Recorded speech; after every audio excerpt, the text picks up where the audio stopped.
Good morning, Tigers, and happy Friday. My name is JB. And I'm Cooper, and welcome to today's episode of EOT. Rho Kappa is selling soda every Wednesday during lunch outside the cafeteria. They will only be sold for $1.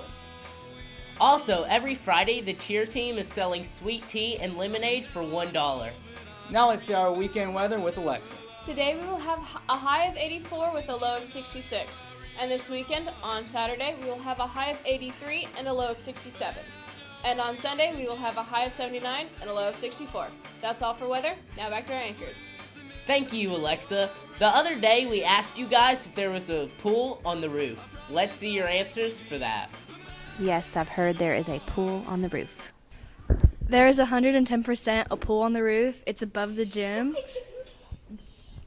But it's too dangerous, so they can't swim there anymore. Swim team has to meet at that hot place, but they used to meet on the pool, on the roof. I don't think there is one, but that would be kind of cool if there was. Yeah, same. Yeah. Yes, I think there is a pool on the roof. I see the swim team swimming up there every single day whenever we have to run for cheer. Obviously, why wouldn't there be a pool on the roof? Where did the swim team go then? There totally is. Is there a pool on the roof of Hernando High School? Absolutely there is. I have children who are now adults that graduated here 2009, 2008, 2013, and I was steady giving out $5 for those tickets to go to the pool on the roof. Absolutely. There is a pool on the roof. Thank you. No, Oh my God. Okay. We gotta hurry. there is a pool on the roof. Okay, go. We gotta go that way. So yes, there is a pool on the roof of the gym. I was up there I think last time around 2007, and first time I went was 2006, and then 2007. But it's kind of like Narnia now. You know, sometimes the longer you are here at Hernando High School, you kind of lose the way. And I'm hoping one day I can find the closet to get back to the roof of the gym to get in the pool. Thank you. Yes, there's a pool on the roof, but don't bother going there to try to get in it because we are moving it to my backyard. No. Yes, there is a pool on top of the roof with nice lounge chairs and a grill where you can get hamburgers and hot dogs and nachos, and then they have cabana boys that'll come and fluff your towels for you, and then there's a hot tub off to the side of the pool that's fun also, but of course when it's too hot I don't enjoy the hot tub. But yes, it's great. Now getting to the pool, sometimes the elevator's broken, so it is harder to get to the top, but yeah, y'all need to check it out. It's amazing. Start talking about the good days or something. Yeah, back in the good old days, whenever I was a freshman out here, I used to come swim in the pool all the time. We would also like to announce that next month, October, is Bullying Prevention Month. Remember to wear blue on October 4th to show your support. Then on October 20th, wear orange to support the National Bullying Prevention Unity Day. Now let's see birthdays with Mike. Happy birthday to Cindy Gunthorpe, Maria Kindberger, Logan Finley, and Dallas Randall. Now back to anchoring with Cooper. We hope everyone had a very fantastic birthday. Now let's see the history that has made it our world today. September 26, 1937, blues legend Bessie Smith dies in Clarksdale. She was the first woman to get a record contract for the blues. September 28, 1918, was the first reported case of the Spanish influenza in Jackson, Mississippi. Until COVID, this was the worst pandemic in state history. September 30th, 1954, the USS Nautilus became the world's first nuclear-powered submarine.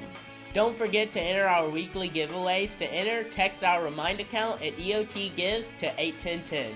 Once you get a text saying that you have been added, text that number with our daily code word. You can also send the code word through DMs to EOT_HHS on both Instagram and Twitter. You can enter all forms of media each day to increase your chances of winning. And remember, if you win once, you can win again in the future. This week's prize, thank you, is a disco lamp speaker, and the winner is Nathan Brady. Congratulations, Nathan. Now let's see what's going on in the world with Ethan. It's time to keep it a little quieter in the DeSoto County seat of Hernando, as the city now has a noise ordinance.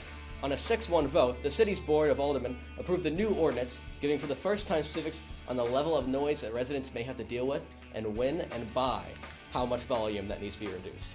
City Attorney Stephen W. Pittman presented his proposal for the board, saying the draft measure was written after researching ordinances in other cities, such as South Haven, Olive Branch, Starkville, and Oxford. The issue came in front of the board after complaints to the city from residents living near Uncle Bubba's BBQ and Smokehouse, a popular restaurant north of the Court Square on US Highway 51, which also provides live music. The residents claimed the music played there was too loud and was disturbing the peace, while some cities, such as Oxford, set a decibel limit and time frame when amplified sound may be used. Pittman said such is not the case in South Haven or in Olive Branch. Carlos Jones, 20, has sentenced to 90 months in federal prison for his role in a carjacking, committing the carjacking and brandishing a firearm during a crime of violence. Acting U.S. Attorney Joseph C. Murphy Jr. announced his sentence Monday, September 27th. According to information presented in the court, on July 13, 2018, at approximately 9 p.m., the victim, J.M., was washing his 2013 Volkswagen Passat at a local car wash on Holmes Road when approached by two suspects. Both of them pointed firearms and demanded his vehicle. The victim said one of the suspects pointed a gun at him from behind him and said, "Get the heck away from here and go."